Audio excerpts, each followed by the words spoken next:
Aurora is the project on everyone's lips recently. It does seem, of course, we had our members AMA yesterday, the last one of 2023, and the question was arising, what is going on with Aurora? Are we still looking at this massive impulsive breakout for the price action of Aurora? You know, are we still looking for Aurora to hit 93 cent? Is Aurora still going to $1.42? When we do look at this through the weekly time frame, yes, we can see the structure is sitting quite nicely in place here. We are looking to come up to retest this previous area of support, turn resistance between 79 cent and $1.11. When we drop it down into the daily time frame, well, we can see the structures that are sitting there after that very impulsive, impressive 1400% breakout in just 47 days. We are looking at that potential upper area of 2900% breakout. So we have to understand that, you know, these are the higher time frames. We expect these to take more and more time. But of course, when we do come into the lower time frames, well, we can see that this move is, you know, it's ranging sideways. It's very boring. 25 days and 12 hours to be exact. We have seen the price, you know, pretty stagnant after a bit of a drop to you know, really start this one off. So after 25 long days, where is the price action for Aurora going? Are we still expecting a further breakout to come, or are we kind of stuck in the pool of low liquidity which this project may be suffering from? Let's have a look at it all in today's video. Let's have a look at the structures, what could potentially be playing out next for Aurora, and if we do still have that breakout to come. Guys, let's cover it all off in today's video, but first of all, let's run the intro.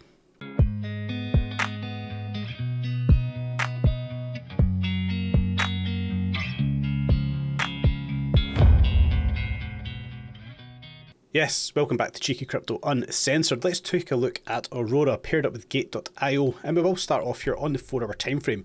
You will have a bit of a structured breakdown of this, what is going on here. So we can see most recently we've had this quite boring range sideways for the price action of Aurora. Of course, originally we were mapping this as this W, X and Y to the downside. Let's just clear out some of the noise. Whilst we do this, we'll do this so you guys can actually see what we're clearing out. Originally we had this A, B and C to the downside, giving us this initial W wave here, so we will clear out that A, B and C. Then again we had this W, X, Y, X and Z, this kind of long drawn out pattern here in orange, making up the Y wave, so we can clear that one out just to give us a bit more clear view as to, you know, the structures, how they've played out, what is going on. This taking us down into our typical wave 4 retracement area, and then from there, of course, we did see an impulsive breakout on the lower time frames. If we were to kind of jump down onto this one, but we can see how this breakout does work down. I actually think we had to go down to around about the 15-minute time frame. Apologies guys, I was just sneezing off camera there. Yeah, we have to come down to the 15-minute time frame here, where we can see this impulsive breakout. I believe this may have been the 5-minute time frame, even further down. But overall, we can see the picture of what is going on here. We have this 5-wave impulsive move breaking out overall. Then we look at the next correction to the downside. And yeah, Aurora's really struggled from here. You know, we can see we are still stuck in this corrective pattern to the downside, wicking just lower than the 50 to 80% of this initial breakout. But overall, what we can see going on here, let's just clear this off so we can have a clearer look at the charts. Well, we can see multiple long wicks on the charts here, these telling us that, you know, we're back suffering from low liquidity with this project. This is obviously indicative of what you can see with low liquidity, long spikes coming off the body, making Elliott wave theory incredibly hard to, you know, really structure out the project. Then the other argument we have seen going on, you know, is a bit of a wedge forming. It might have actually been on a daily time frame. No, it wasn't. It was on the 4 hour. Apologies for that one. Yeah, I can actually see where this one was. I think this was brought up on the AMA last night, that, you know, we are looking at that wedge that was forming, and obviously we have broke out from there. So we're really to bring this wedge onto here. We'll use this trend line for starters, but we can see we were finding this upper area here as resistance. What was this, roughly 35 cents, then we tested it again at 34.4, so we're finding resistance on that one, but we have since broke through there quite impressively, pushing up to 34.8, and we have came back down to this kind of area again. We could actually bring it onto this one here on the 29th of December at midnight with a low of 28.39. We are possibly coming down to test it again. So yeah, overall we can see the liquidity issues here. We are testing these areas, but nothing is really overly conclusive. Once again, this is why I tend not to use trend lines. I don't really hold much strength to everything that goes on with trend lines, they're easily moved. Previously, obviously, you could have looked at the trend line that was forming over here with the exact same criteria that we were setting, resistance on these levels, much like what we're seeing here. Let's actually draw both these on for reference. You can see we're testing these upper areas as resistance. We then broke through here. We came down and tested it as support. Now that's perfectly fine. We haven't had to manipulate that one. So what we can see is the same kind of pattern playing out here. We have the first test giving us the start of the trend line, equal moves again. We have the second test of the trend line. We have the same pattern going on once again. Then we have the lower end here where we have found it as support, and over here we're finding it as support. So you can argue we have the same pattern playing out here. It's a continuation. This may be the case, but something I'm not holding much light to. It's a trend line after all. It's easily moved, easily manipulated. So yes, I have rambled a little bit there. We have went a little bit sideways, much like this chart. But what we can see, overall, we are ranging on the 50 EMA in green, the 50 SMA in red, respectively. They are at 29.146 for the 50 SMA, 29.354 for the 50 EMA. And of course, we can see the 200 EMA sitting down here on the strong low, currently at 26.793. Personally, I am looking for the strong low, first of all, to hold for the price action of Aurora at 26.799. Overall, this is telling us, we are still looking for continuation to the upside, and our target area is still sitting at 91.4 to $1.33.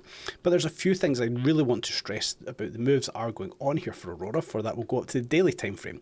So we can see that yes, we are trading sideways. Yes, the price action is very much static in my opinion. But on this daily time frame, we can see we are trading above the 50 EMA in red here. If we actually had that on the charts, we can see it there. Yeah, there we go. 50 EMA in red here at 24.041. The 50 SMA in green at 22.579, and the 200 EMA here in white at 19.882. The price action is all above here, so the trend is still to the upside overall for Aurora. Yes, we have dropped below equilibrium on the daily time frame, but most importantly, in my opinion, let's drag this one all the way over the screen. We have seen the stochastic reset on its daily time frame. Yes, it is pointing back downwards just now, but overall I do see plenty of momentum to the upside. Volatility has also dropped down. In my opinion, I do see this as a bit of a good sign. Should we see some of these low areas, 0% of the volatility print, then we could see an explosive move once again here for Aurora. But we have a few stipulations, in my opinion, what we need to follow. First of all will be this 0.5 Fibonacci level at 24.209. Let's mark this one up, 22.209. If we should see the price drop lower than here, terminology via Elliott wave theory, depending on where you've studied it, what literature you follow, a wave 4 dropping lower than the 50% Fibonacci level should not really be classed as a wave 4 any longer. Now we can look to that 618, perhaps at 786, we can see these move down to here.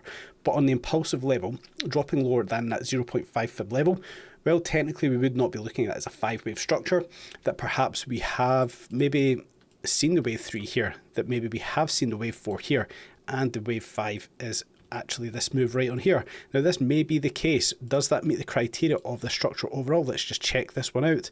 Measuring out that wave 1, bring it over to the low, and we can see it does not meet the requirements for that impulsive move.